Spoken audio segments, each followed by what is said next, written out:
আমি জনগণের কাছে ওয়াদা করেছি পূর্ণিমা গান্ধী হাসপাতাল এটাকে 100 শয্যা বিশিষ্ট করা। আমার এলাকাও সিরাজগঞ্জ 4, উল্লাপাড়া এবং সলঙ্গা একটা অংশ নিয়ে আমি আমার এলাকার লোক জনগণকেও ধন্যবাদ জানাই। মাননীয় স্পিকার, আমার এলাকা 100% হলো কৃষি নির্ভর এলাকা এবং রাস্তাঘাট নাই বললেই চলে। গত 17 বছরে রাস্তাঘাটের কোনো উন্নয়ন হয় নাই।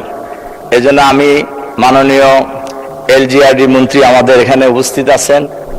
আমাদের উল্লাপাড়া হাটিকুমরুল মোড় থেকে বাগাবাড়ি পর্যন্ত রাস্তা যদি 4 লাইন করা হয় তাহলে জনগণের চলাচলের জন্য অনেক সুবিধা হবে।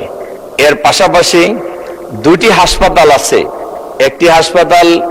দুটি হাসপাতালেরই ব্যবস্থাপনা নাই বললেই চলে এবং ডাক্তার নাই, নার্স নাই। রোগীরা, আমার এলাকার রোগীদের কোনো সমস্যা হলেই হয় দৌড়াতে হয় ঢাকায় অথবা শহীদ প্রেসিডেন্ট জিয়াউর রহমান কলেজ হাসপাতাল যেটা বগুড়া, সেখানে যেতে হয়, অনেক দূরত্ব।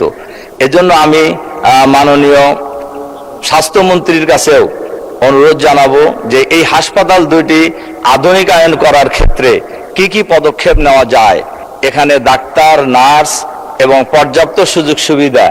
এবং আমি জনগণের কাছে ওয়াদা করেছি যে হাসপাতাল 50 শয্যা বিশিষ্ট একটা আছে পূর্ণিমা গান্ধী হাসপাতাল, এটাকে 100 শয্যা বিশিষ্ট করা।